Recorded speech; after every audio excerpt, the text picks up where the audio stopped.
ഒരുമിച്ച് ഈ പകൽക്കാലവും നിങ്ങളോടൊപ്പമായിരിക്കാൻ ദൈവം ഒരുക്കിയ നല്ല സാവകാശത്തെ ഓർത്ത് കർത്താവിനെ നന്ദിയോടെ സ്തോത്രം ചെയ്യുന്നു, സ്തുതിക്കുന്നു.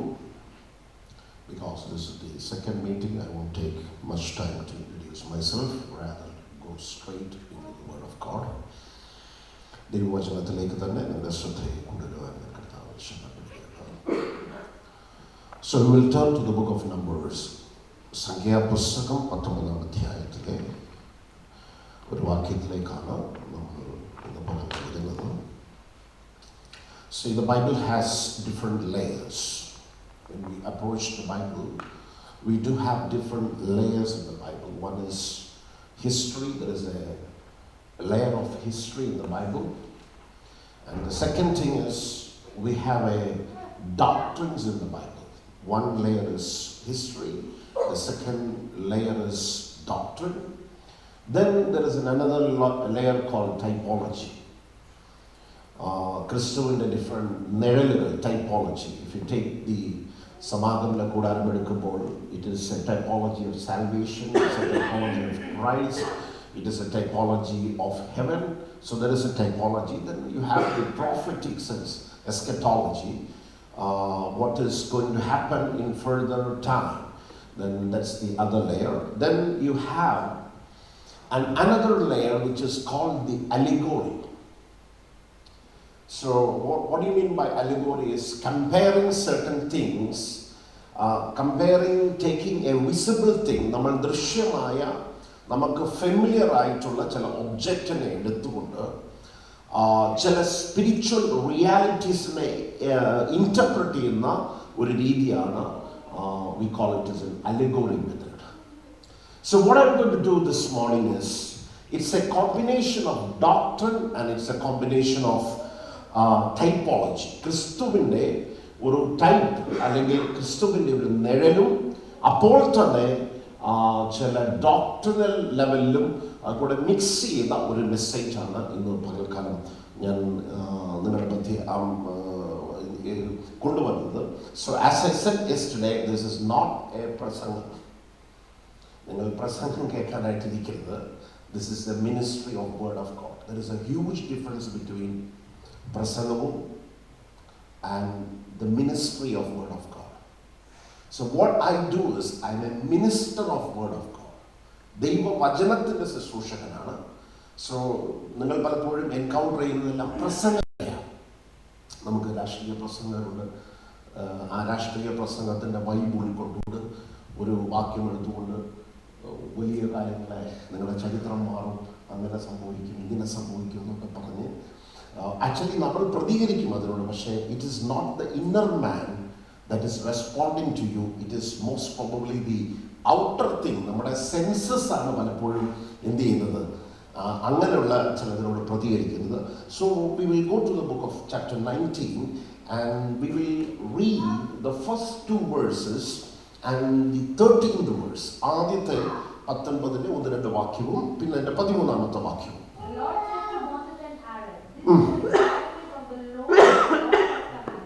Yeah. Tell the Israelites to bring you a red heifer without defect of blemish, and that has never been underaged. And now the 19th chapter, 19-ാം അധ്യായം, ചുവന്ന പശുഭസ്മത്തിന്റെ ഒരു ന്യായപ്രമാണത്തെ പഠിപ്പിക്കുന്ന പുസ്തകമാണ് 19-ാം അധ്യായം. It is the law of red heifer. ചുവന്ന പശുഭസ്മം എന്ന ന്യായപ്രമാണത്തെ പഠിപ്പിക്കുന്ന പുസ്തകമാണ് 19-ാം അധ്യായം. And why this law was given? 13ാമത്തെ വാക്യം.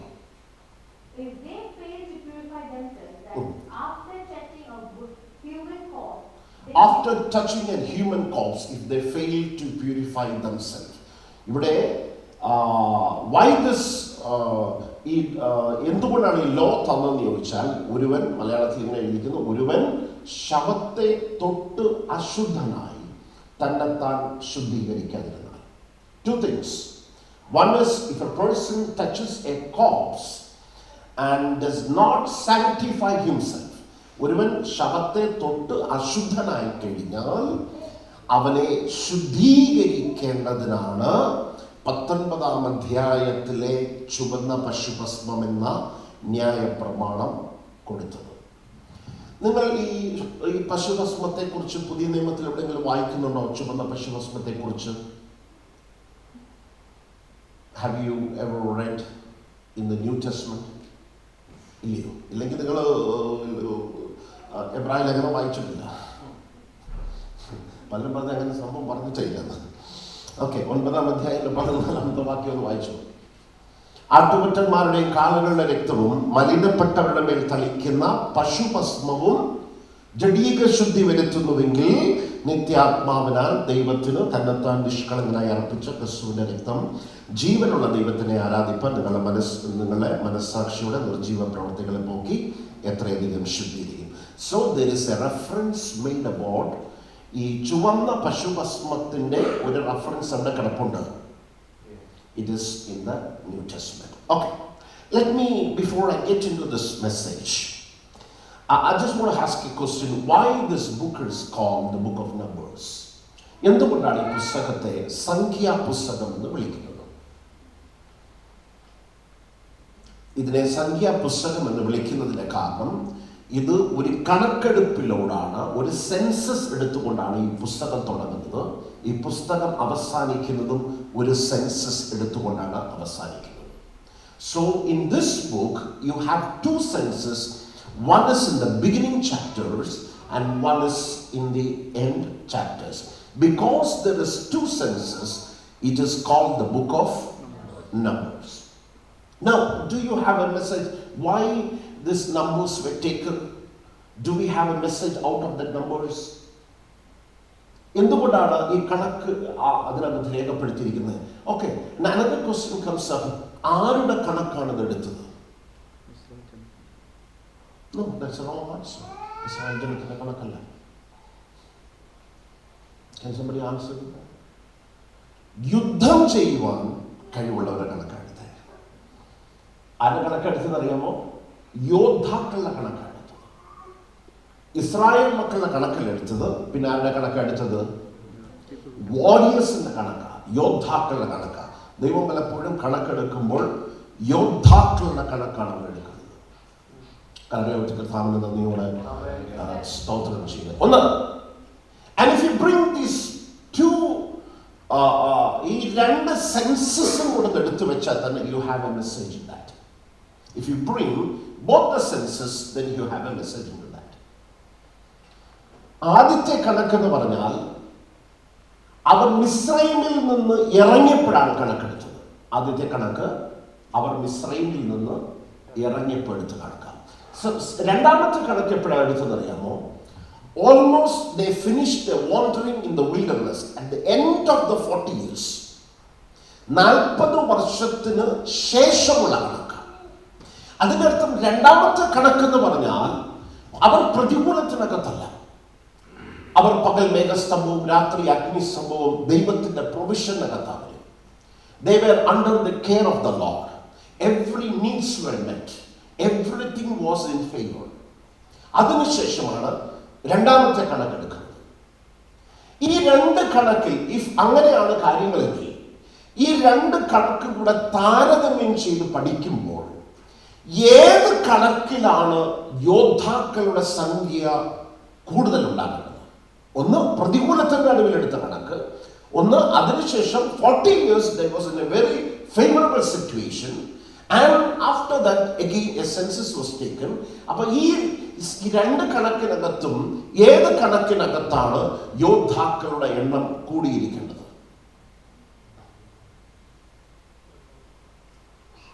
നോർമലി രണ്ടാമത്തെ അല്ലേ കൂടിയിരിക്കേണ്ടത്. പക്ഷെ അൺഫോർച്ചുനേറ്റ്ലി രണ്ടാമത്തെ കണക്കെടുപ്പ് ആദ്യത്തെ കണക്കിന്റെ യോദ്ധാക്കളെക്കാട്ടിലും കുറവായിരുന്നു. Does that speak anything to you? എന്തെങ്കിലും അത് നിങ്ങളോട് സംസാരിക്കുന്നു? ദൈവം അവരുടെ എല്ലാ പ്രൊവിഷൻസും മീറ്റ് ചെയ്തു. They were in a favorable situation. Why the second census was lower than the first census? അതിന്റെ ഒരു ഉത്തരം കിട്ടുന്നത് എവിടാന്ന് വെച്ച് കഴിഞ്ഞാൽ പൗലോസ് കോരിന്ത്യർക്ക് ലേഖനം എഴുതുമ്പോൾ ഇങ്ങനെ എഴുതിയിരിക്കുന്നത്, അവർ മേഘത്തിലും വെള്ളത്തിലും സ്നാനപ്പെട്ട് സ്നാനമേറ്റു മോശയോട് ചേർന്നു. അവർ ഒരേ ആത്മീയ ആഹാരം ഭക്ഷിച്ചു, ഒരേ ആത്മീയ പാനീയം കുടിച്ചു. എന്നിട്ട് പറയുന്നു, അവരെ അനുഗമിച്ച പാറയിൽ നിന്നല്ലോ ആ പാറ ക്രിസ്തുവായിരുന്നു പറഞ്ഞിട്ട് അടുത്ത വാക്യം പറയുന്നു, ദൈവം മിക്കവരിലും യഹോവ പ്രസാദിച്ചില്ല. See, you need to have an attention here, please. ദൈവം മിക്കവരിലും പ്രസാദിച്ചില്ല. That means their every needs were met. എല്ലാ പ്രാർത്ഥനയ്ക്കും ദൈവം മറുപടി കൊടുത്തു. എല്ലാ അവരുടെ ആവശ്യങ്ങളുടെ മേലും ദൈവം ഇടപെട്ടു. The final verdict was, the Lord was not pleased with them. Now, നമ്മൾ നമ്മുടെ ആത്മീയ വളർക്കുന്നത് എങ്ങനെയാണെന്നറിയാമോ? കർത്താവിൻ്റെ പ്രാർത്ഥന കേട്ടു, കർത്താവിൻ്റെ വഴി തുറന്നത്, എനിക്കത് ചെയ്തു, ഇത് ചെയ്തു, അത് വെച്ചാണ് നമ്മൾ എന്ത് ചെയ്യുന്നത്. പക്ഷേ you should raise a question. It's not that whether the Lord is answering my prayer or the Lord is meeting my needs. Am I walking in the favor of the Lord? അതാണ് നമ്മൾ ചോദിക്കുന്നത്. Whether I am walking in the favor of the Lord. Even though God provided for them in the wilderness, God was not pleased with them. They did not increase. If you want, you can go ഒന്നുകൂടെ if you കുറച്ചുകൂടെ വേണമെങ്കിൽ നോക്കുവാണെങ്കിൽ, ഞാൻ ചില ഗോത്രങ്ങളെ എടുത്ത് പഠിച്ചു നോക്കി. ചില ഗോത്രങ്ങൾ എടുത്ത് പഠിച്ചു നോക്കിയപ്പം ചില ഗോത്രങ്ങളിൽ അവർ ആദ്യത്തെ സെൻസസിനകത്ത് 40,000 യോദ്ധാക്കളുണ്ടായിരുന്നു. ബട്ട് ലേറ്റർ സെക്കൻഡ് സെൻസസിനകത്ത് it decrease to 25,000. At the same time ആദ്യത്തെ കണക്കെടുപ്പിനകത്ത് ചില ഗോത്രങ്ങളിൽ 20,000 യോദ്ധാക്കളെ ഉണ്ടായിരുന്നുള്ളൂ. രണ്ടാമത്തെ കണക്കെടുപ്പിൽ 35,000 വർദ്ധിച്ചു. അതിന്റെ അർത്ഥം ചില ഗോത്രങ്ങൾ ശുഷ്കിച്ചു, ചില ഗോത്രങ്ങൾ എന്ത് ചെയ്തു? വർദ്ധിച്ചു. ചില ഗോത്രങ്ങൾ ശുഷ്കിച്ചു പോയി, ചില ഗോത്രങ്ങൾ വർദ്ധിച്ചു. എല്ലാവരും ഒരേ ആത്മീയ അന്തരീക്ഷത്തിനകത്തല്ലായിരുന്നു, അല്ലേ? എല്ലാവരും ഒരേ പ്രസൻസിനകമായിരുന്നു. ബട്ട് സർട്ടൻ ട്രൈബ്സ്, ചില ഗോത്രം എന്ത് ചെയ്തു? വർദ്ധിച്ചു. ഇനി അതിന് ഉദാഹരണം ശ്രദ്ധിച്ചു നോക്കിയാൽ കർത്താവ് പഠിപ്പിച്ച ഒരു ഉപമ നിങ്ങളൊന്ന് പഠിപ്പിച്ചു നോക്കി മനസ്സിലാവും. ഈ വിത്ത് വിതയ്ക്കുവാൻ പോയവൻ ഉപമയ്ക്കകത്ത് ചിലത് നല്ല നിലത്ത് വീണതിനെ ചിലത് 30, ചിലത് 60, ചിലത് 100. എന്തുകൊണ്ടാണ് ഇത് 3 സെഗ്മെന്റായി മാറിപ്പോയത്? ചിലത് 30, ചിലത് 60, ചിലത് 100. വിത്തിന്റെ കുഴപ്പമായിരുന്നോ? വിതച്ചവന്റെ കുഴപ്പമായിരുന്നോ? Then what was the problem? എന്തുകൊണ്ടാണ് 3 ഡിഫറെന്റ് ഇത് പുറപ്പെടുവിക്കാൻ കാര്യം എന്താ?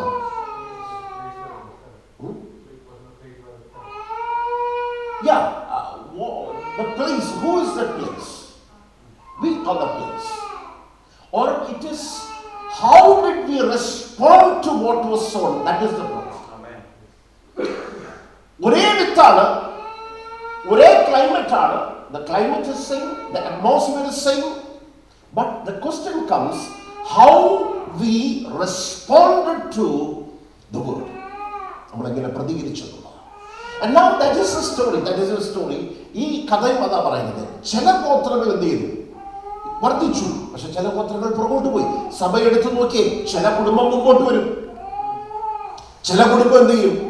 പുറകോട്ട് പോകും. ഒരേ അന്തരീക്ഷം, ഒരേ ആരാധന, ഒരേ ശുശ്രൂഷ എല്ലാവർക്കും ലഭിച്ചു. Then why this difference? It is because how it all depends upon how we responded to God. നമ്മൾ എങ്ങനെ ദൈവത്തോട് പ്രതികരിച്ചിട്ടുള്ള അത് തന്നെ ഒരു മെസ്സേജാണ്. Why certain tribes did make gain and why did certain tribes lose? Okay, ഒന്ന് അത് ആ ഭാഗം നോക്കട്ടെ. രണ്ടാമത്, ഈ സംഖ്യാപുസ്തകത്തിന്റെ പ്രത്യേകത എന്ന് പറഞ്ഞാൽ നമ്മുടെ ഉള്ളിൽ ഈ സാധാരണ ഒരു ഒരു ഒരു ചിന്താഗതി കിടപ്പുണ്ട്. ഈ പഴയതൊന്നും നമുക്ക് വേണ്ട. ഒന്നാമത്തെ കാര്യം, അവർക്കിത് മനസ്സിലാകാത്തതുകൊണ്ടാണ്. ഈ സംഖ്യാപുസ്തകത്തിന്റെ മറ്റൊരു പ്രത്യേകത ഞാൻ പറഞ്ഞുതരാം. നിങ്ങൾ 1 കൊരിന്ത്യർ ലേഖനം 10-ാം അധ്യായത്തിലേക്ക് 1 കൊരിന്ത്യർ ലേഖനം 10-ാം അധ്യായം ഒന്ന് വായിച്ചു. അതിന്റെ 1 മുതൽ എന്തോ അത് പറയാൻ എൻ്റെ ഉള്ളിലൊരു ചിന്ത വരുന്നു. 1 കൊരിന്ത്യർ 10:1. മേഘത്തിന്റെ കീഴിലായിരുന്നു, കടന്ന് സ്നാനമേറ്റ് എല്ലാവരും ഒരേ ആത്മീയഹാരം തിന്നു, എല്ലാവരും ഒരേ ആത്മീയ പാനീയം കുടിച്ചു. അവരെ അനുഗമിച്ച ആത്മീയ പാറയിൽ നിന്നല്ലോ അവർ കുടിച്ചത്. ആ പാറ ക്രിസ്തുവാകുന്നു. എങ്കിലും അവരിൽ മിക്ക പേരിലും ദൈവം പ്രസാദിച്ചില്ല. ഈ അവരിൽ ദൈവം പ്രസാദിച്ചില്ല എന്ന ഈ മുന്നറിയിപ്പ് എവിടെ എഴുതിയിരിക്കുന്നത്?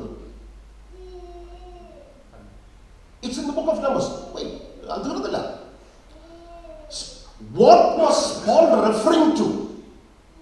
He is referring to the things that has happened in the book of Numbers. ഇനി അടുത്ത വാക്യം നോക്കിയേ. അവരെ മരുഭൂമിയിൽ തള്ളിയിട്ട് കളഞ്ഞു എന്ന് ആരറിയരുത്. ആരറിയാതിരിക്കരുത്? ഈ നിങ്ങളാരാ? നമ്മളോടാ കാര്യം. അപ്പം അവരെ മരുഭൂമിയിൽ തള്ളിയിട്ടതിന്റെ റീസൺ നിങ്ങൾക്കറിയാമോ? If you want to understand the reason, you need to go to the book of Numbers. ഇനി അടുത്ത നോക്കി, അടുത്ത 6-7 വാക്യം വായിച്ചു. ഇത് നമുക്ക് ദൃഷ്ടാന്തമായി സംഭവിച്ചു. അവർ മോഹിച്ചതുപോലെ നാമും ദുർമോഹികളാകാതിരിക്കേണ്ടത് തന്നെ. ജനം തിന്നുവാനും കുടിക്കുവാനും ഇരുന്നു, കളിപ്പാൻ എഴുന്നേറ്റു. ഇതെന്തിനെ കുറിച്ചാണ് പറയുന്നത് അറിയാമോ? ഇതെവിടെ രേഖപ്പെടുത്തിയിരിക്കുന്നത് അറിയാമോ?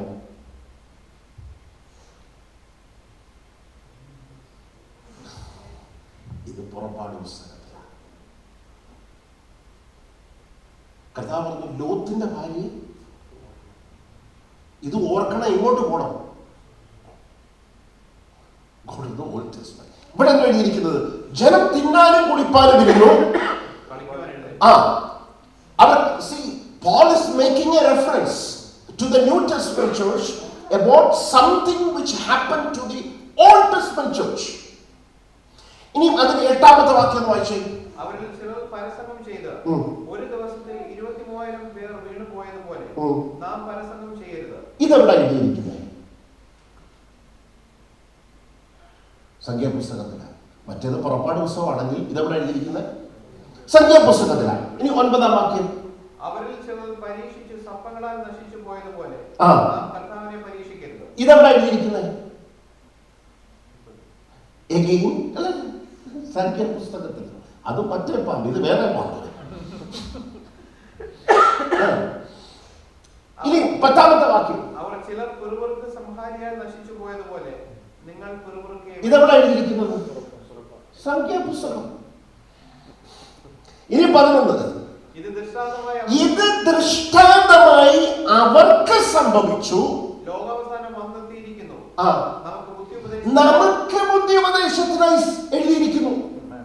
അവർക്ക് സംഭവിച്ചു, ലോകാവസാനം വന്നിരിക്കുന്നു, നമുക്ക് ബുദ്ധി. അതിന്റെ അർത്ഥം അവർക്ക് സംഭവിച്ചത് ലോകാവസാനം വരുമ്പോൾ നമുക്ക് സംഭവിക്കാം. ഇനി സംഭവിക്കാന്ന് പറയുമ്പോൾ it doesn't mean the same. അതിന്റെ ഫോട്ടോസ്റ്റാറ്റ് സംഭവിക്കുമെന്നല്ല. ഇങ്ങനെ വേണമെങ്കിൽ പറഞ്ഞു പോയാൽ നിങ്ങൾക്ക് മനസ്സിലാകുമെന്ന് വെച്ചു. അവരെ മരുഭൂമിയിൽ തള്ളിയിട്ട് പോയ ഇതെല്ലാം ഓരോ പ്രിൻസിപ്പാലിറ്റിയാണ് കേട്ടോ. ഓരോ സംഭവത്തിന്റെ പിന്നിലും ഓരോ ഡാർക്ക് സ്പിരിറ്റുകളാണ്. ഓരോ സംഭവത്തിന്റെ പിന്നിലും അതിനോട് കറസ്പോണ്ടിങ് ആയി നിൽക്കുന്ന സ്പിരിറ്റുകളാണ്. ഞാൻ ചോദിക്കട്ടെ, ഈ സ്പിരിറ്റുകൾ ഇപ്പം എവിടെ ഉണ്ട്? അവര് പോയതോടെ അതും പോയോ? മരിച്ചു പോയോ? They are still alive and well and nourished, and they stand against the church That means they stand against us. But it doesn't, അവർക്ക് വെളിപ്പെട്ടതുപോലല്ല നമുക്ക് വെളിപ്പെടുന്നത്. അത് ഒരു പുതിയ ഹൈബ്രിഡ് ഫോമിലാണ് നമുക്ക് നേരെ നിൽക്കുന്നത്. അവരുടെ മുമ്പിലേക്ക് മോവാബ്യ സ്ത്രീകളെ കൊണ്ടുവന്ന പോലെ നമ്മുടെ മുമ്പിലേക്ക് കൊണ്ടുവരത്തില്ല. നമ്മുടെ മുമ്പിൽ കൊണ്ടുവരുന്ന മൊബൈൽ നമ്പറായിരിക്കും. ഇറ്റ് ഇസ് നോട്ട് അവിടെ ഉപയോഗിച്ച ടെക്നിക്സ് അല്ല ഇവിടെ ഉപയോഗിക്കുന്നത്. But the spirit is alive. ലോകാവസാനം വന്നിരിക്കുന്നു. നമ്മുടെ ബുദ്ധി ഉപദേശത്തിനായി എഴുതിയിരിക്കുന്നു പറഞ്ഞാൽ we the church should be familiar with these spirits. നമ്മുടെ ബുദ്ധി അപ്പം until you are not familiar with the book of, അങ്ങനെയാണെങ്കിൽ സംഖ്യാപുസ്തകം പുതിയ നിയമസഭയ്ക്കുള്ള ഭൂതാണോ? ഇതിനകത്തുള്ള മെജോറിറ്റി ഈ 5 വസ്തുതകൾ ചൂണ്ടിക്കാണിച്ച് 6 വസ്തുതകൾ ചൂണ്ടിക്കാണിച്ചതിനകത്ത് 5 വസ്തുതകളും ഒരു വസ്തുത വിട്ട് ബാക്കിയുള്ള എല്ലാ വസ്തുതയും ഇവിടെയാണ് രേഖപ്പെടുത്തിയിരിക്കുന്നത്. കർത്താവിന് ഞാൻ ഇതെല്ലാം ഒരു ഇൻട്രൊഡക്ഷൻ സ്റ്റേജിൽ കിടക്കുന്നില്ല. സോ ഇതിനോട് പോകും. ഒന്ന്, why the book is called the book of Numbers and why the book of Numbers is important to the New Testament. നീ മൂന്നാമതൊരു കാര്യം കൂടെ പറഞ്ഞല്ലേ. ഈ സംഖ്യാപുസ്തകം എന്ന് പറയുന്നത് അവരുടെ യാത്രയുടെ ഒരു വിവരണമാണ്. എന്തിന്റെ വിവരണമാണ്? യാത്ര. എവിടെ നിന്നുള്ള യാത്ര?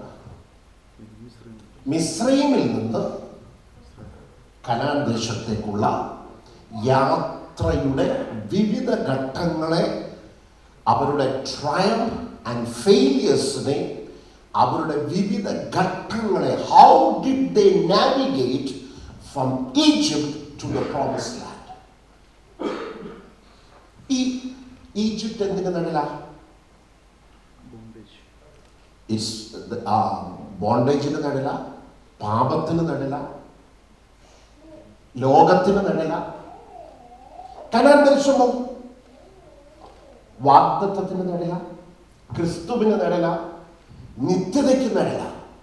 അപ്പം അവൻ മിസ്രൈമിൽ നിന്ന് കനാൻ ദേശത്തിലേക്കുള്ള യാത്ര എന്ന് പറയുമ്പോൾ ലോകത്തിൽ നിന്ന് നിത്യത അല്ലെങ്കിൽ വാഗ്ദത്ത ഭൂമിയിലേക്കുള്ള യാത്രയുടെ വിവരണത്തിന്റെ പുസ്തകമാണ് സംഖ്യാപുസ്തകം. പഴയ നിയമം നിഴലാണെങ്കിൽ പുതിയ നിയമം എന്തുവാ?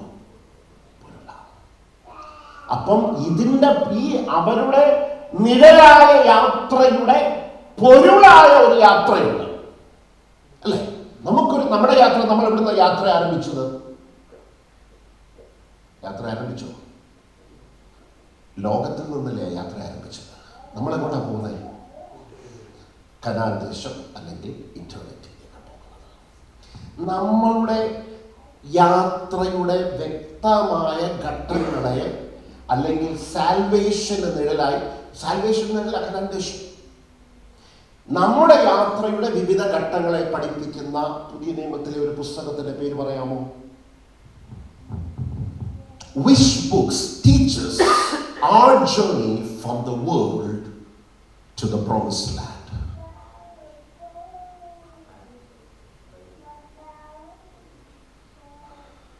It is the book of Romans.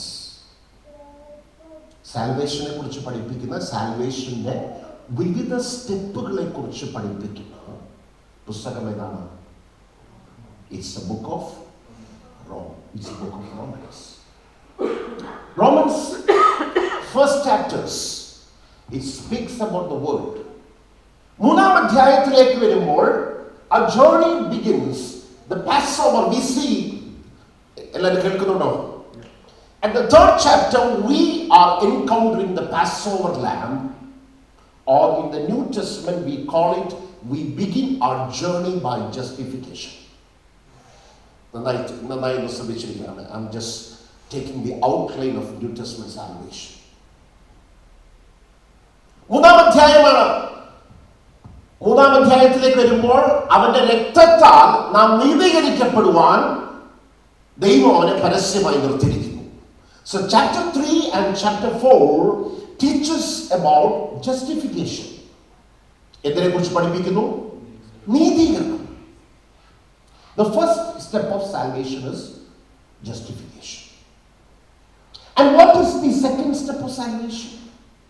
You need to understand salvation is always progressive. What is the second step? From chapter 3 and 4, we come to chapter 5. What does chapter 5 teach us?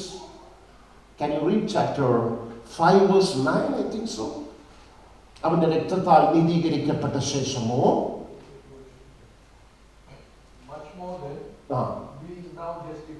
Be much more than being now justified by his blood, we shall be saved from wrath through him. We shall be saved from the wrath. That is the next step. So chapter 3, I didn't want to read മൂന്നാം അധ്യായം ഞാൻ വായിക്കാത്തതാ. Chapter 3 you need to study. It speaks about justification. Now when it comes here, after being justified, we need to be delivered from the wrath of God. I want the church to listen very carefully. My question to you is, in chapter 3, when we are justified, have we not been delivered from the wrath of God? ചോദ്യമാണ്, നാം നീതീകരിക്കപ്പെട്ടപ്പോൾ നാം ദൈവകോപത്തിൽ നിന്നും നമ്മൾ സ്വതന്ത്രരായോ ഇല്ലയോ?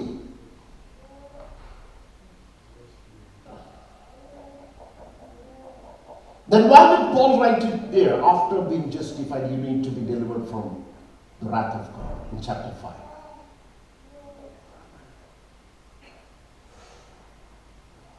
നിങ്ങൾ ചിന്തിക്കുന്നുണ്ടോ അതോ വെറുതെ ഇരിക്കുമോ എന്നെ പുറത്തുപോയി?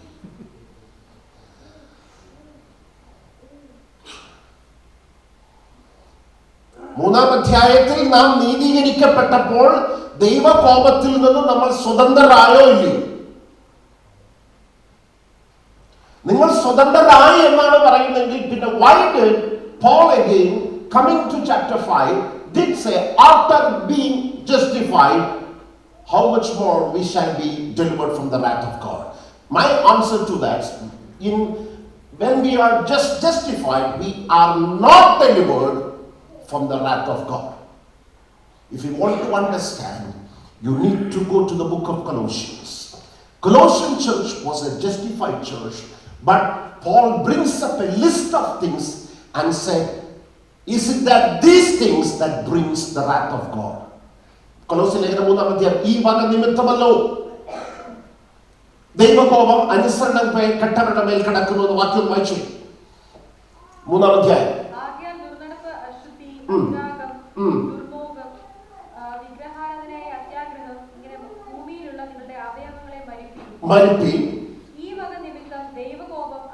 ഈ വക നിമിത്തം ദൈവകോപം അനുസരണം കെട്ടവരുടെ മേൽ. See, the Colossian church was a Pentecostal church. അതിന്റെ അർത്ഥം എന്താണെന്നറിയോ? The things that attracts the wrath of God, they have not delivered themselves from that. That means the very reason why God is going to judge the world is in the church. നിങ്ങൾക്ക് മനസ്സിലാകുന്നുണ്ടോ? ഏത് കാരണമാണോ ദൈവം ലോകത്തെ ന്യായം വിധിക്കാൻ പോകുന്നത് അത് മുഴുവൻ സഭയ്ക്കകത്തിരിക്കുക. കൊലോസ്യ സഭ നീതീകരിക്കപ്പെട്ട സഭയാ, പെന്തക്കോസ്റ്റൽ സഭയാ, അന്യഭാഷയിൽ പ്രാർത്ഥിക്കുന്ന സഭയാ.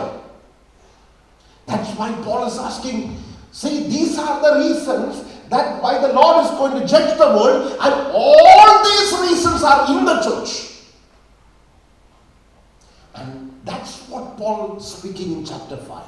Being justified, because justification will not transform us. Chapter 5 is the place where we need to be transformed.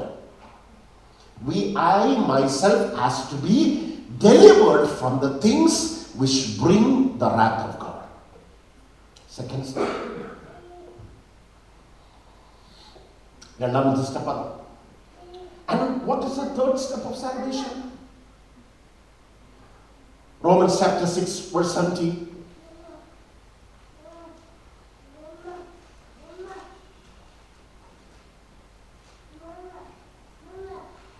എന്നാൽ നിങ്ങൾ പാപത്തിന്റെ ദാസന്മാരായിരുന്നുവെങ്കിലും നിങ്ങളെ പഠിപ്പിച്ച ഉപദേശരൂപത്തെ ഹൃദയപൂർവ്വം അനുസരിച്ച് പാപത്തിൽ നിന്ന് സ്വാതന്ത്ര്യം ലഭിച്ച് നീതിക്ക് ദാസന്മാരായി തീർന്നത് കൊണ്ട് ദൈവത്തിന്റെ സ്തോത്രം. 22 വാക്യം കൂടെ. എന്നാൽ ഇപ്പോൾ പാപത്തിന് സ്വാതന്ത്ര്യം പ്രാപിച്ച് ദൈവത്തിന്റെ ദാസന്മാരായിരിക്കാൻ. എപ്പോഴാ ദൈവദാസനായത്? പാപത്തിൽ നിന്ന് ദൈവദാസന്മാരായിരിക്കാൻ നിങ്ങൾക്ക് ലഭിക്കുന്ന ഫലം വിശുദ്ധീകരണവും അതിന്റെ അന്ത്യം. കണ്ടോ, സംതിങ്ങിന്റെ എൻഡ് പ്രോസസ് ആണ് നിത്യജീവൻ. ഈ പാപത്തിൽ നിന്ന് ഇവരെങ്ങനെ സ്വാതന്ത്ര്യം പ്രാപിച്ചത്? പാപത്തിൽ നിന്ന് എങ്ങനെയാ സ്വാതന്ത്ര്യം പ്രാപിച്ചത്? 17 വാക്യം ഒന്നുകൂടെ വായിച്ചു. എന്നാൽ നിങ്ങൾ പാപത്തിന്റെ ദാസന്മാരായിരുന്നുവെങ്കിലും നിങ്ങളെ പഠിപ്പിച്ച ഉപദേശ രൂപത്തെ ഹൃദയപൂർവ്വം അനുസരിച്ച് പാപത്തിൽ നിന്ന് സ്വാതന്ത്ര്യം ലഭിച്ചു. മതി. എങ്ങനെ സ്വാതന്ത്ര്യം ലഭിച്ചത്? ഞങ്ങൾ പഠിപ്പിച്ച there was a form of doctrine that was taught in the Roman church where they could be delivered themselves from the power of sin. Now you should understand, it is not speaking about the sins committed. There is a huge difference between chapter 3 of Romans and chapter 6. Chapter 3, it speaks about the blood washes the sins I have committed. ഞാൻ ചെയ്ത പാപങ്ങളെയാണ് രക്തം കഴുകുന്നത്. 6-ാം അധ്യായം ചെയ്ത പാപങ്ങളെ കുറിച്ചല്ല, എന്റെ ഉള്ളിൽ വസിക്കുന്ന പാപത്തിൽ നിന്ന് ഞാൻ സ്വതന്ത്രനാണ്. രണ്ടിന്റെ വ്യത്യാസം മനസ്സിലാക്കുക. One is forgiveness of sin, and chapter 6 is the deliverance from the sin, from the power of sin. There is a huge difference. എനിക്ക് വേണമെങ്കിൽ ഒന്ന് പകലൊരു ഈസി മെസ്സേജിനകത്ത് കയറി പോകാം. ഇത്ര എഫോർട്ടൊന്നും എനിക്ക് എടുക്കണ്ട. പക്ഷെ ഒരു കാര്യം അറിയാം, ഞാനത് എടുത്തില്ലെങ്കിൽ വരുന്നവരൊന്നും ഈ മേഖല തൊട്ടു പോകുന്നവരല്ല. അതാണ് അടുത്തൊരു കാര്യം. എനിക്ക് കുറച്ചുകൂടെ ഒരു ഉണർവിൻ്റെ ശൈലിയിലൊക്കെ പോകുന്നതാണ് എനിക്കും ഇഷ്ടം. ഒരല്പം ഉണർവും ഇച്ചിരി ദൂതുമായിട്ടൊക്കെ പോയി കഴിഞ്ഞാൽ നിങ്ങൾക്ക് സന്തോഷമാണ്, എനിക്ക് സന്തോഷം. പക്ഷേ ഞാൻ എന്താണെന്നല്ലോ ഇച്ചിരി സീരിയസ് ആയ ഒരു സംഭവത്തിലാണ് നിൽക്കുന്നത്. Normally you won't get this level of messages. അതുകൊണ്ടാണ് ഞാനത് പറഞ്ഞു പോയില്ലേ, പിന്നെ അങ്ങനെ അവിടെ കിടന്നു പോകും.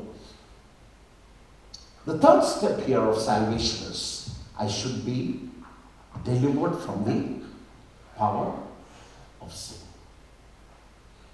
What is to be delivered from the power of sin? What is എന്താ അതിൻ്റെ അർത്ഥം? ഞാനൊരു ചെറിയ ഉദാഹരണം പറയാം, അപ്പോൾ നിങ്ങൾക്ക് മനസ്സിലാവും. പക്ഷെ അത് വേറൊരു ഡൈവേർഷനിലേക്കാണ് മെസ്സേജ് അത് പോയി. ഇങ്ങനെ ചുവന്ന പശുവിടെ കിടക്കുക. ഞാൻ വിശ്വാസത്തിൽ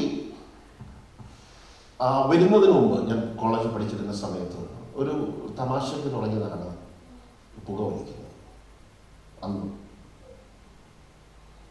അന്ന് അപ്പം ചുമ്മാ സുഹൃത്തുക്കൾ അന്നത്തെ ഒരു ഫാഷനായിരുന്നു. പക്ഷെ കുറച്ച് കഴിഞ്ഞപ്പോൾ ഞാൻ എന്ത് ചെയ്തു, അതിനങ്ങ് അഡിക്റ്റഡായി. സോ ഞാൻ വിശ്വാസത്തിൽ വന്നപ്പോൾ ഐ ജസ്റ്റ് ക്വിറ്റ് സ്മോക്കിംഗ്. ഇപ്പം ഞാൻ സിഗരറ്റ് വലിക്കുന്നത് ഇതെല്ലാം 10-25 വർഷം മുമ്പുള്ള കാര്യമുണ്ടോ, ഇന്നലത്തെ കാര്യമൊന്നുമില്ല. അപ്പം നിർത്തി. പക്ഷേ ഇത് നിർത്തിയെങ്കിലും ഈ സിഗരറ്റ് വലിക്കുന്നവരുടെ അടുത്ത് നിന്ന് എനിക്ക് സംസാരിക്കാനൊക്കെ എനിക്ക് വല്ല ഇഷ്ടമല്ല. നിങ്ങൾക്ക് വല്ല മനസ്സിലാകണം, എന്നെ നിങ്ങൾ ശ്രദ്ധിക്കുന്നുണ്ടോ എന്ന് എനിക്കൊരു പിടിയും കിട്ടുന്നില്ല. എന്താ കാര്യം എന്നറിയാമോ? Even though I quit doing something, certain things did make me happy. ആ പുകവലിയുടെ മണം എനിക്ക് ഇഷ്ടമല്ല. സോ അപ്പോൾ എനിക്ക് മനസ്സിലായി, actually I am not delivered from this. Even though I don't commit that sin, I am not delivered from this sin. പക്ഷേ പിന്നത്തേതിൽ ദൈവം എന്ത് ചെയ്തു, കരുണ ചെയ്തിട്ട് ഒരിക്കൽ ഒരു തവണ എൻ്റെ അടുത്ത് നിന്ന് സിഗരറ്റ് വിളിച്ചപ്പോൾ എനിക്ക് ഭയങ്കര ദേഷ്യം. എനിക്കൊരു ആ സ്മെൽ എനിക്ക് സഹിക്കാം. അപ്പോൾ ഞാൻ പറഞ്ഞു, എൻ്റെ കീഴിൽ നിന്നാണോ എനിക്ക് മാറിപ്പോയി കുടിക്കുന്നത്. അപ്പോഴാണ് ഞാൻ മനസ്സിലാക്കുന്നത്, I was being delivered. So what I am hating from inside, ഞാൻ എന്തിനെ എൻ്റെ ഉള്ളിൽ നിന്ന് വെറുക്കുന്നു, അത് മാത്രമേ ഞാൻ ഡെലിവറൻസ് ആയിട്ടുള്ളൂ.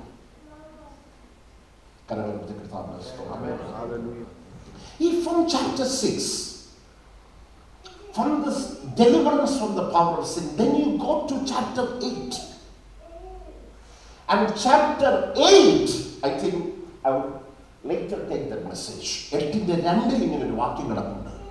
ജീവന്റെ ആത്മാവിന്റെ പ്രമാണത്താൽ പാപത്തിന്റെയും മരണത്തിന്റെയും പ്രമാണത്തിൽ നിന്ന് സ്വാതന്ത്ര്യം ലഭിച്ചു. That is 4th level. And again there is a 5th level, is where we read in chapter 8, 5 onwards, it speaks about a spiritual mind and a carnal mind. That means the 5th stage is I should be delivered from my carnal mind. I can go all the way through this process, still എൻ്റെ പ്രാണൻ ഭൂമിയോട് ബന്ധിക്കപ്പെട്ടതായിരിക്കാം. എൻ്റെ ജഡീക മനസ്സിൽ നിന്ന് എന്ത് ചെയ്യണം? അതല്ലേ പൗലോസ് പറഞ്ഞ ഉയരത്തിലുള്ളത് ചിന്തിപ്പീൻ, ഉയരത്തിലുള്ളത് അന്വേഷിപ്പീൻ. So that is speaking about, that's a huge subject, being delivered from the carnal mind. So where we are traveling, അഞ്ചാമത്തെ സ്റ്റെപ്പ് അടുത്തത് എങ്ങോട്ടാ പോകുന്ന അറിയുമോ? അവൾ ഡെസ്റ്റിനേഷൻ എന്ന് പറഞ്ഞാൽ 8ന്റെ അവസാനം കിടപ്പുണ്ട്. തേജസ്കരണം എന്നൊരു വാക്യം കിടപ്പുണ്ട്. വിളിച്ചവരെ നീതീകരിച്ചു, നീതീകരിച്ചവരെ തേജസ് മുൻനിയമിച്ചവരെ അവൻ വിളിച്ചു, വിളിച്ചവരെ അവൻ നീതീകരിച്ചു, നീതീകരിച്ചവരെ അവൻ തേജസ്കരിച്ചിരിക്കുന്നു. ഈ ഗ്ലോറിഫിക്കേഷൻ എന്ന ഡെസ്റ്റിനിയിലേക്ക് യാത്ര ചെയ്തു. ഈ ഗ്ലോറിഫിക്കേഷൻ അതിൻ്റെ ഒരു വാക്യം മുമ്പിൽ പറഞ്ഞിട്ടുണ്ട്, പുത്രന്റെ സ്വരൂപത്തോട് അനുരൂപമായി തീരുക. നമ്മുടെ യാത്ര ഇവിടുന്ന് ആരംഭിച്ചതാ. Chapter 3, by justification, or we started a journey from the world. We need to navigate through chapter 3, chapter 5, chapter 6, chapter 8, and the final destination, glorification, where it teaches about we are being transformed into the image of Christ. അതാണ് നമ്മുടെ കലാദേശം, അതാണ് നമ്മുടെ വാഗ്ദത്ത ഭൂമി. Now, the book of Numbers speaks their journey from Egypt to the promised land. Exactly parallel to the book of Numbers, it is the book of Romans that teaches a believer's journey from the world to his destination, where we are transformed into the image of Christ. Now,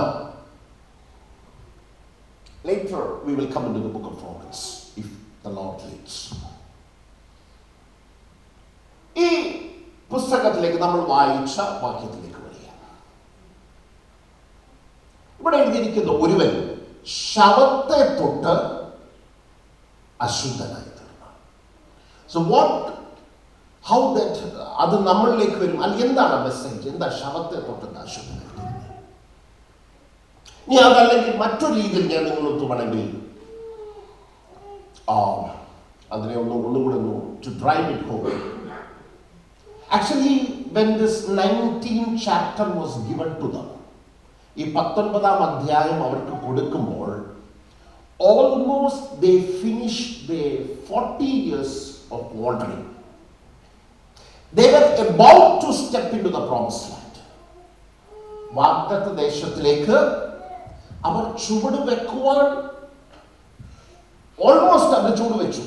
അപ്പോഴാണ് ദൈവം പറയുന്നത്, I have another law to give. എനിക്ക് മറ്റൊരു ന്യായപ്രമാണം കൊടുക്കുവാനുണ്ട്. ആ ന്യായപ്രമാണത്തിലാണ് ദൈവം എന്ത് ചെയ്യുന്നത് അറിയാമോ? ഈ ശവത്തെ കൊണ്ടുവരും. അപ്പം എൻ്റെ ഒരു ചോദ്യം, ഇതിനു മുമ്പ് അവിടെ മരണോ ശവമൊന്നും ഇല്ലായിരുന്നു. Why at the end of this journey? Almost they made it. Why now? ദൈവം ഇതിനു മുമ്പ് ഇത് കൊടുക്കാൻ മറന്നുപോയതാണോ? ഇവിടെ ഇപ്പൊ എന്തോ വിഷയം എന്തറിയാമോ? Dead body, ശവമാണ്. അപ്പൊ ഞാൻ പറഞ്ഞു ഈ സംഖ്യാപുസ്തകത്തിന്റെ പൊരുളാണ് എന്ത് പുസ്തകമെന്ന്. ഈ സംഖ്യാപുസ്തകം 19ാം അധ്യായത്തിൽ ഒരു ശവം വന്നെങ്കിൽ റോമലേഖനത്തിലും ഒരു ശവം കാണണേ, കാണണം. Have you encountered a dead corpse in the book of Romans? ഇത് രണ്ടും നെടലും പൊരുളുമാണെങ്കിൽ 19-ാം അധ്യായത്തിനകത്ത് ഡെഡ് ബോഡി ഉണ്ടെങ്കിൽ എവിടെ കാണണം? റോമൻസിലും കാണും. റോമൻസിൽ എവിടെയെങ്കിലും ഡെഡ് ബോഡി കണ്ടിട്ടുള്ളവരുണ്ടോ? 8:13 വായിച്ചാൽ മതി. അവിടെ ഉണ്ടൊരു dead body.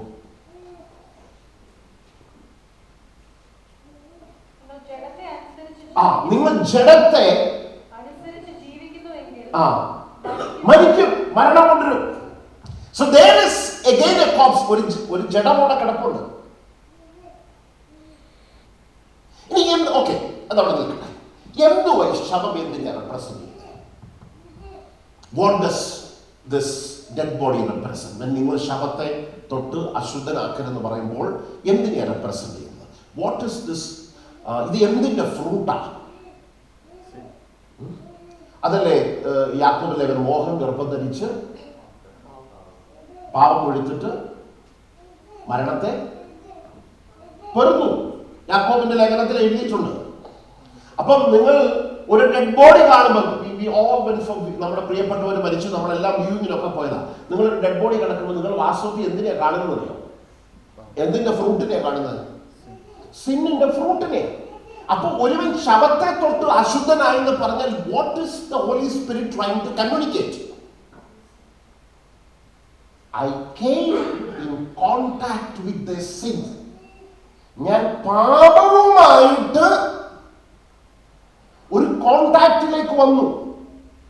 If I am not cleansed, ഞാൻ ശുദ്ധീകരിക്കപ്പെടുന്നില്ല എങ്കിൽ അവരോട് പറയുന്നത് ഇസ്രായേൽ സഭയിൽ നിന്ന് ഛേദിക്കപ്പെടും. നമ്മളിവിടെ ഈ ചുവന്ന പശുഭസ്മത്തെ നമ്മൾ പഠിക്കുമ്പോൾ കർത്താവിന്റെ അറ്റോൺമെന്റിന് വിവിധ വശങ്ങളുണ്ട്. Already this people have experienced Jesus Christ as Passover. ഇപ്പൊ രണ്ടാമത് കർത്താവിനെ ഒരു ചുവന്ന പശുഭസ്മമായി അവരെ വിശുദ്ധീകരിക്കുന്ന രണ്ടാമത്, if by chance, without knowing, if they come in contact with sin, they has to be cleansed. Two things. By the Passover they are redeemed. വീണ്ടെടുക്കപ്പെട്ട ജനത്തോടാ പറയുന്നത്. അതുകൊണ്ടല്ലേ 1 യോഹന്നാൻ ലേഖനത്തിൽ പറഞ്ഞത്, നിങ്ങളിൽ ഒരുവൻ പാപം ചെയ്തുവെങ്കിലോ അവന്റെ പുത്രനായ രക്തം എന്ത് ചെയ്യും? washes you. ഓക്കെ, ഇതിന് മറുപടിയായിട്ട് ഞാൻ ഇതിനെ താപ്പോട്ട് പോകുന്നതിന് മുമ്പ് ഇതിന് മറുപടിയായിട്ട് ദൈവം കൊടുത്ത ആന്റിഡോട്ടാണ് ചുവന്ന പശുഭസ്മം. ഇനി ആ വാക്യം 19 മുതൽ 2-3 വാക്യം വായിച്ചു.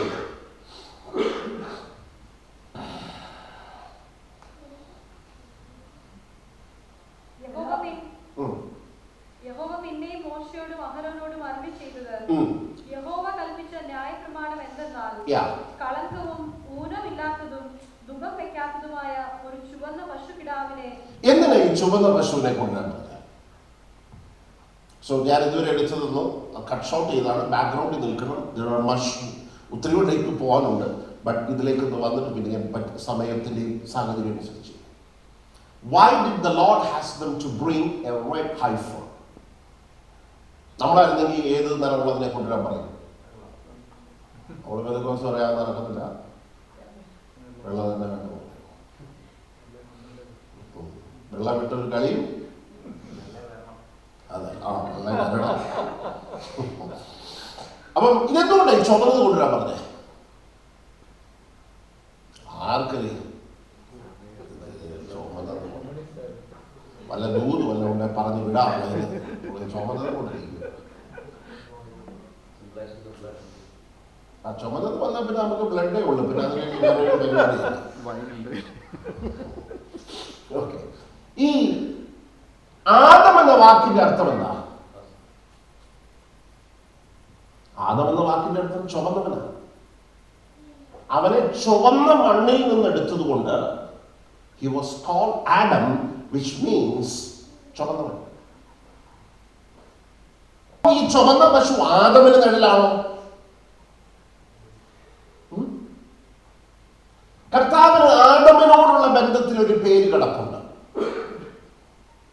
connection with Adam, Jesus has a title. Yeah. ഒന്നാം മനുഷ്യനായ ആദാം ജീവനുള്ള ദൈവിയായി തീർന്ന പോലെ ഒടുക്കത്തെ ആദമായ ക്രിസ്തു, ഒടുക്കത്തെ ആദം, കർത്താവിന്റെ ഒരു ടൈറ്റിലാണ് ഒടുക്കത്തെ ആദം. എന്താ ഈ ഒടുക്കത്തെ ആദം? ഒടുക്കത്തെ ആദം എന്ന് പറഞ്ഞാൽ എന്താ? Jesus was born into A Adamic genealogy, and when he was crucified in the cross, അവൻ എന്തുവാ? he was the last Adam, means he put an end to a cursed genealogy.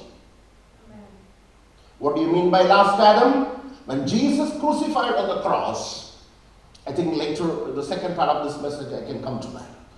When he was crucified on the cross, he was the last Adam, means he was the last. He put an end to a cursed genealogy.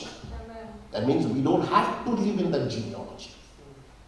He is the last Adam. So, ചുവന്ന പശുഭസ്മം ഒടുക്കത്തെ ആദമായ ക്രിസ്തുവിന് നൽകാം.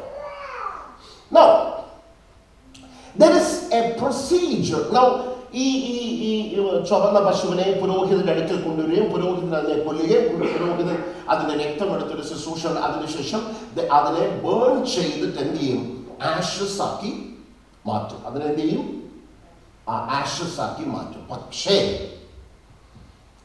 ഈ ചുവന്ന പശുവിനെ മുറിച്ചു തീയിൽ വെച്ച് ബേൺ ചെയ്യുമ്പോൾ 3 components has to be added to it.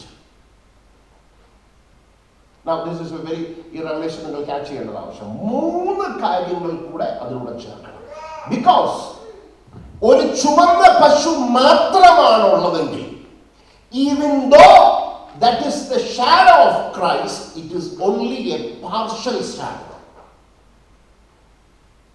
ക്രിസ്തുവിന് ഭാഗിക വെളിപ്പാടുമുണ്ട്, പൂർണ്ണ വെളിപ്പാടുമുണ്ട്. Partial revelation, full revelation. പലപ്പോഴും പലരും വന്ന് പ്രസംഗിക്കുന്നത് partial revelation. Partial revelation, I'll give you an example. You need to understand very deeply. Jesus കർത്താവിന്റെ പിതൃദേശത്തിലേക്ക് പോയി താൻ എന്ത് ചെയ്തു? തനിക്ക് അത്ഭുതങ്ങളൊന്നും ചെയ്യാൻ പറ്റില്ല. He couldn't do miracles. Then he went to Bethsaida, Chorazin, പിന്നെ എവിടെ പോയത്? ബെത്സൈദ, കോരസീനും കഫർനഹൂം. And there was അത്ഭുതങ്ങളുടെ ബഹളമാണ് അല്ലേ? അവിടെയൊക്കെ പോയി പെർഫോം ചെയ്തപ്പോൾ എന്തുവായിരുന്നു? അത്ഭുതങ്ങളുടെ ബഹളമായിരുന്നു. ഞാനാണെങ്കിൽ പറയും, പോവുകയാണെങ്കിൽ എവിടെ പോയി ശുശ്രൂഷിക്കണം? കഫർനഹൂമിൽ പോകണം, ബെത്സൈദയിൽ പോകണം, കോരസീൻ. നമ്മളൊരു കാര്യം പറയുമ്പോഴേ അവർ ചാടി പിടിക്കുക. ചില സമയത്തൊക്കെ പോയാൽ എന്ത് ചെയ്യും? ചാടി പിടിച്ചു കളയും. പക്ഷേ ഭയങ്കര അത്ഭുതമൊക്കെ അവിടെ നടന്നത്. നമ്മൾ പറയും ചർച്ചിൽ പോവുകയാണെങ്കിൽ ഇവിടെ പോകണം, ഇങ്ങനെ പോകണം, ആ സ്ഥലത്ത് പോയി ശുശ്രൂഷിക്കണം. പക്ഷെ കർത്താവിൻ്റെ അഭിപ്രായം എന്താണ്?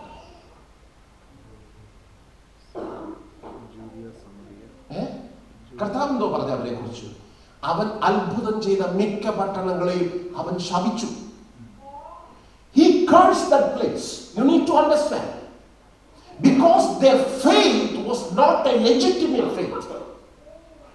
They had the faith to receive the miracles, but that faith will not take you into salvation.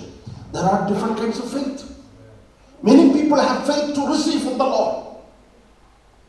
It doesn't mean that faith. പക്ഷേ സാൽവേഷന്റെ ഫെയ്ത്ത് അതല്ല. അതുകൊണ്ടാണ് കൊരിന്ത്യ സഭയുടെ പൗലോസ് പറഞ്ഞത്, നിങ്ങൾ വിശ്വാസത്തിൽ ഇരിക്കുന്നോ നിങ്ങളെ തന്നെ ശോധന ചെയ്യുവിൻ, പരീക്ഷിപ്പിൻ. 2 things, 2 Greek different words. ശോധന ചെയ്യും, പരീക്ഷിക്കണം. Because he is speaking to the church. Because whether your faith is a legitimate faith, that's what Paul is asking Corinthian church. You can have a faith to receive from the God, and that faith may not be sufficient for your salvation. Not every faith will take you to salvation. What kind of faith will take you to salvation? The faith what I took in the book of Romans. A faith that will take you systematically through the book of Romans will end up in salvation. ദൈവം അത്ഭുതം നീതിമാന്റെ മേലും നീതി കെട്ടവന്റെ മേലും ചെയ്യും.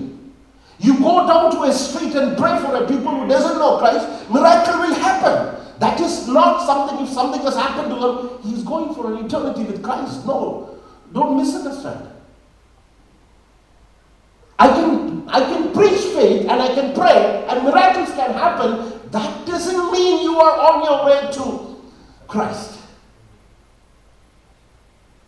Many times, many churches, I have seen people coming down and preaching partial Christ. Is Christ a healer? Yes, I believe. Do you believe in miracles? I believe more than anybody. I have seen miracles. I do see it, but that is not the faith that will take me to salvation. കർത്താവ് അത്ഭുതം ചെയ്ത പട്ടണത്തെ മുഴുവൻ ശാസിച്ചു. കർത്താവിനറിയാം ഇത് legitimate faith അല്ല.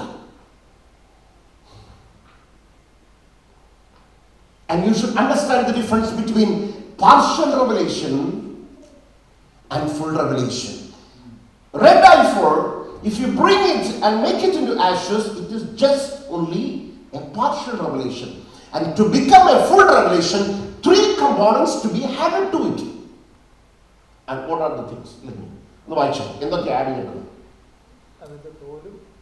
തോലെന്നോല.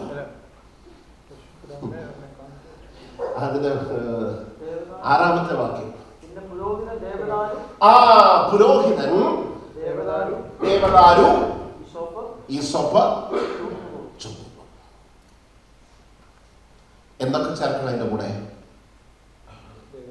ദേവദാരു ചേർക്കണം. ചുവന്ന പശു മാത്രം പോരെ? ചുവന്ന പശു മാത്രം പോയാലും ഭസ്മം കിട്ടത്തില്ല. ആ ഭസ്മം ഉറവ വെള്ളവുമായി ചേർത്ത് തളിച്ചൂടെ? പക്ഷെ അത് ശുദ്ധീകരിക്കൂ.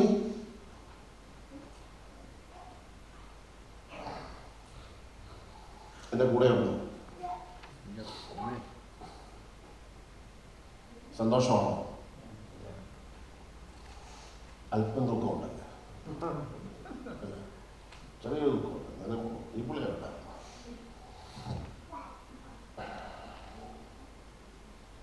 ചുവന്ന പശുവിനെ ചുട്ടുകരിച്ചാൽ എന്തോ കിട്ടും? But that will not cleanse you. You need to have 3 components. What ഈ 3 components എന്താണ് നമ്മളോട് സംസാരിക്കുന്നത്? ആദ്യം വേണ്ടത് ഈ ദേവദാരുവും ഈസോപ്പ്. ചോപ്പുന്നൂർ അവിടെ നിൽക്കട്ടെ, നമുക്ക് ദേവദാരു ഈസോപ്പ് കഴിയുന്നു. ഈ ദേവദാരു ഈസോപ്പും, ദേവദാരു എന്തിനെ കുറിച്ചാണ് പറയുന്നത്? ശലോമോൻ ഒരു വാക്യം ഒന്ന് വായിച്ചേ. 1 രാജാക്കന്മാർ 4:33.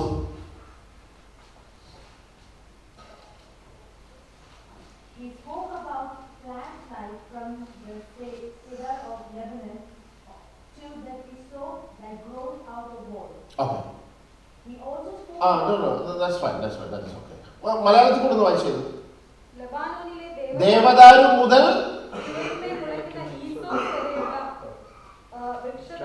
വൃക്ഷജരാദികളെ കുറിച്ച് വൃക്ഷാദികളെ കുറിച്ച്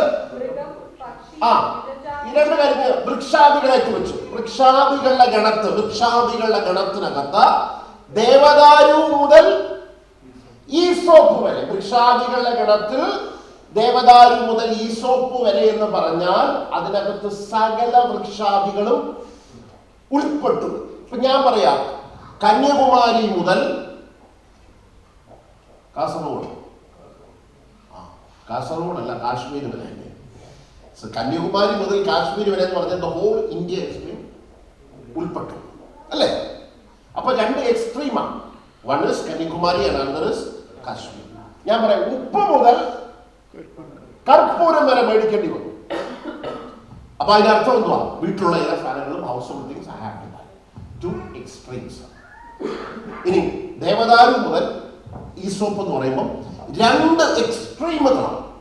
ഒന്ന്, ദേവദാരു വൃക്ഷങ്ങളുടെ രാജാവാണ്. ദേവദാരു എന്തുവാണ്? വൃക്ഷങ്ങളുടെ രാജാവാണ്. അപ്പോൾ അതെന്താണ് കമ്മ്യൂണിക്കേറ്റ് ചെയ്യുന്നത്?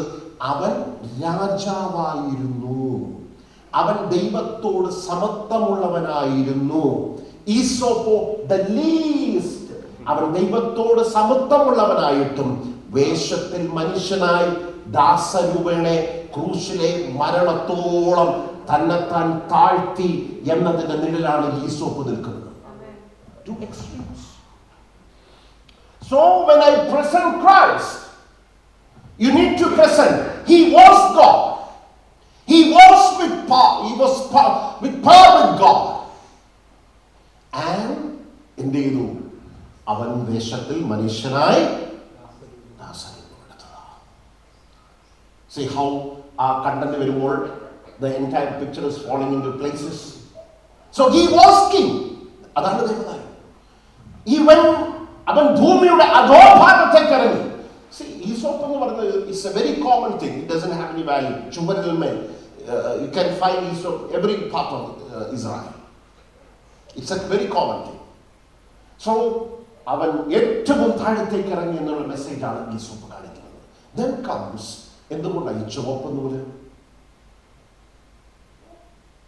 Why this red? എന്തുകൊണ്ടാണ് ഈ സ്കാർലറ്റ് ചുവപ്പ് നൂല്?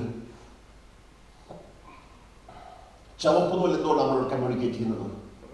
യേശുവിനെ ക്രൂശിക്കാൻ കൊണ്ടുപോയപ്പോൾ എന്തോ ചെയ്തത്? അവന്റെ വസ്ത്രം അഴിച്ചു മാറ്റി അവനെ മലയാളം ബൈബിൾ പറയുന്നു ചുവന്ന അങ്കി. ഇതൊക്കെ നിങ്ങൾ വായിച്ചിട്ടില്ലേ? അത് കരണം എടുത്തൊരു സ്വാതന്ത്ര്യം ചെയ്തേ. ഒരു ഉറക്കത്തിന്റെ ഒരു ആലസ്യമില്ലാത്ത വരുന്നതാണ് എനിക്ക് തോന്നി. അതോ എനിക്ക് ഉറക്കം വരുന്നതാണ്? ഉറങ്ങി ഞാനും ഉറങ്ങും. എത്ര മണിക്കാണ് ബസ് കിടക്കുന്നത്? 1 മണി. ഓക്കെ, ഇതുവരെ എടുത്ത് പക്ഷേ ശവം അവിടെ കിടക്കും. അവിടെ കിടക്കട്ടെ. ഇതാണ്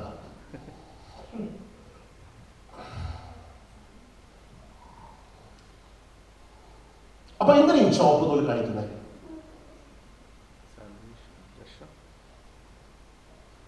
യാതൊരു ബന്ധവുമില്ല.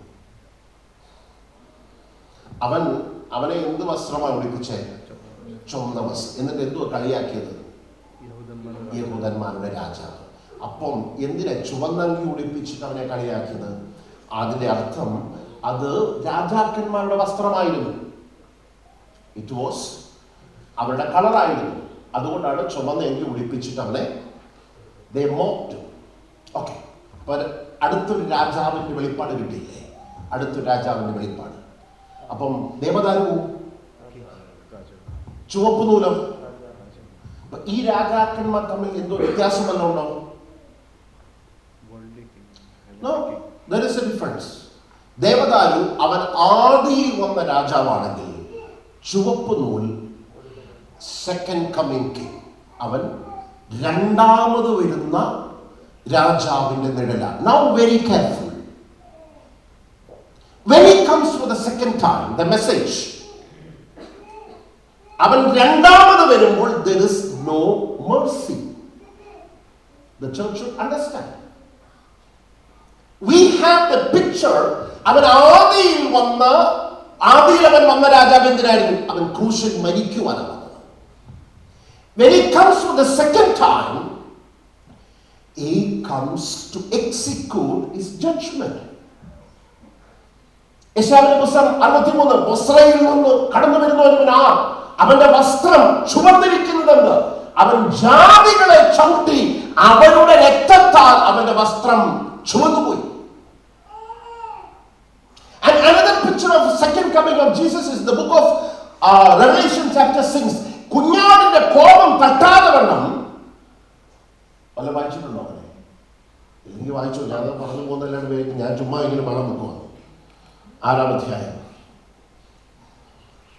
15-16.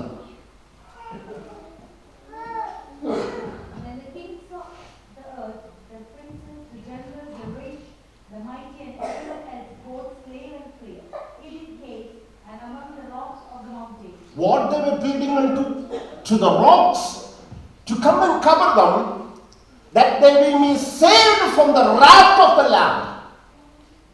കുഞ്ഞാടിന്റെ കോപം തട്ടാതെ വണ്ണം.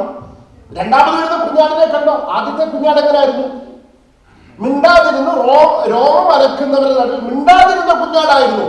Hello church, when he comes, we need to delete the entire picture of Christ from the Gospels, because you will not be encountering a Jesus Christ which you read in the Gospels again. നിങ്ങൾ സുവിശേഷത്തിൽ കാണുന്ന ഒരു ക്രിസ്തുവിനെ നിങ്ങൾ ഇനി കാണത്തില്ല. That is finished. By his first coming, the entire thing is finished. Now have a picture of the second coming Christ. You can see all the kings, the nobles, സൈന്യാധിപന്മാർ എല്ലാവരും കൂടെ പറയുക കുഞ്ഞാടിന്റെ കോപം തട്ടാതെ വേണം. That is the picture. So when you present the gospel, it should come in a complete package. Let me finish with one more quote. When Jesus said, if you want to be my disciple, you should deny yourself, take the cross, and do not love anything beyond me. And രണ്ട് ഉപമകൾ പറഞ്ഞു. രണ്ട് ഉപമകൾ. Two things. One is, അതിനുശേഷം കണ്ടിന്യൂഷനാണ് പറഞ്ഞത്, ഒരുവൻ ഒരു ഗോപുരം പണിയുവാൻ പുറപ്പെട്ടാൽ he need to sit down and assess where he have the provisions to complete his work. One thing he said. The second thing Jesus said is, രണ്ട് രാജാക്കന്മാർ തമ്മിൽ യുദ്ധത്തിന് പുറപ്പെട്ടു. ഇതാണ് നിങ്ങൾ ശ്രദ്ധിക്കുന്നത്. It's all about to be a disciple of Christ. രണ്ട് രാജാക്കന്മാർ തമ്മിൽ യുദ്ധത്തിന് പുറപ്പെട്ടു. ഈ രണ്ട് രാജാക്കന്മാരുടെ കപ്പാസിറ്റി എന്താണെന്നറിയോ? One king has 20,000 soldiers and another king has 10,000 soldiers. ഒരു രാജാവിന് 10,000 മറു രാജാവിന് 20,000 ഉണ്ടായിരുന്നു. അപ്പം അടുത്ത കർത്താവ് പറയുന്നത് 10,000 ഇരിക്കുന്ന രാജാവിനെ മനസ്സിലായി, എനിക്ക് 20,000 ഇരിക്കുന്ന രാജാവിനെ എന്ത് ചെയ്യാൻ പറ്റത്തില്ല, ജയിക്കാൻ പറ്റത്തില്ല. അപ്പോൾ കർത്താവ് പറഞ്ഞു, ഈ 10,000 ഇരിക്കുന്ന രാജാവ് ആ മറ്റ് രാജാവ് വരുന്നതിന് മുമ്പ് they would send ambassadors and plead for അവനുമായി എന്തുണ്ടാക്കും, സമാധാനം ഉണ്ടാക്കും. എന്തുകൊണ്ടാണ് 20,000 വരുന്ന രാജാവിനെ 10,000 ഇരിക്കുന്ന രാജാവിന് എന്ത് ചെയ്യാൻ പറ്റില്ല? ഇപ്പൊ എന്റെ ചോദ്യം, who is the king with the 20,000 soldiers army? Yeah, he is the king. He is the coming king. ഇത് 20,000 വരുന്ന രാജാവാരാ? അവൻ 20,000 വരുന്ന രാജാവ്. Now the question comes, who is the king with the 10,000 soldiers?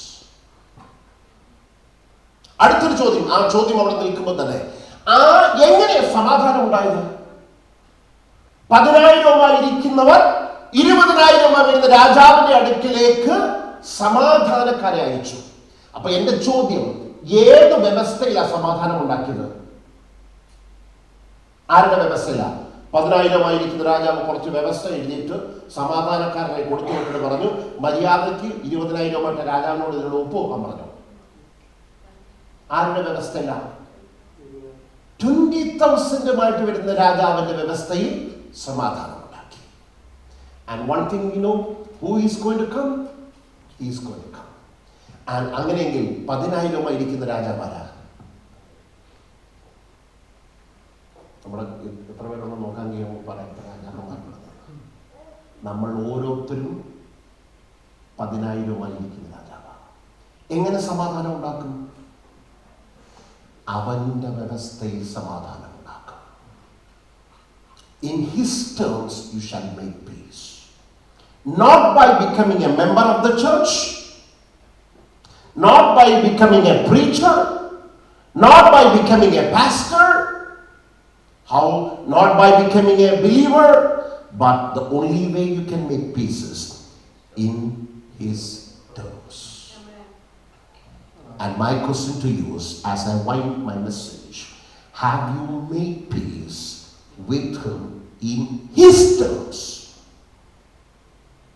As America was bombing Hiroshima and Nagasaki, and the third nuke was getting ready, immediately the Japanese imperial king said, we are ready to make peace, surrender. Upon Japanese imperial army സൈന്യാധിപൻ American സൈന്യാധിപനോട് ചോദിച്ചു, if you study the history you understand, on what terms shall we come to peace? American സൈന്യാധിപൻ എന്തോ പറയുന്നറിയോ? There is no terms, unconditional surrender, or we're going to bomb the third city. അങ്ങനെ യുദ്ധക്കപ്പലിന്റെ ഡെക്കിൽ Japanese imperial ആർമിയുടെ സൈന്യാധിപൻ American സൈന്യാധിപന്റെ മുമ്പിൽ മുട്ടുകുത്തി. And there was peace. How are you going to make peace with him? Unconditional surrender. Amen. Glory. The message is left. Message ഇങ്ങനെ കിടക്കുക. But still I think the Lord has spoken to you. Have you made peace with him? Have you made peace with him? The terms of peace with me is not, you cannot copy the terms. Every person has to make individual peace with him in his terms. The terms and condition for me is not as same with the pastor. Have you ever made peace? കണ്ണുടക്കി പ്രാർത്ഥിക്കാം. Hallelujah. Thank you, Lord Jesus. കർത്താവേ, നല്ല സമയത്തിനായി Amen. Hallelujah. സ്തോത്രം Thank you, ചെയ്യുന്നു. Lord Jesus. ഞങ്ങൾ ഒരുമിച്ച് ദൈവസന്നിധിയിലേക്ക് കടന്നു വരുന്നു. Amen. Praise God. Hallelujah. Even though the message has not been started, but still I think the Holy Spirit has spoken to your people. As we wind up this first session, Father, help them to reflect back, look into their life, and see whether they have really made peace with you. And they have the faith that would result in eternal life. Amen. Hallelujah. കർത്താവിൽ നിന്ന് ചില അനുഗ്രഹങ്ങൾ പ്രാപിക്കുവാനുള്ള വിശ്വാസമല്ല, മറിച്ച് അവൻ രക്ഷയിൽ അവസാനിക്കുന്ന ഒരു വിശ്വാസത്തിൻ്റെ ഫൗണ്ടേഷൻ ഈ സഭയുടെ നടുവിൽ അവൻ ഇടുന്നതിനായി നന്ദിയോടെ സ്തോത്രം ചെയ്യുന്നു. അവൻ ഈ സഭയെ ഞാൻ അനുഗ്രഹിച്ച് പ്രാർത്ഥിക്കുന്നു. അടുത്ത സെഷനായി സ്തോത്രം, പ്രാർത്ഥന ഘട്ടത്തിനായി സ്തോത്രം, യേശുവിൻ നാമത്തിൽ തന്നെ.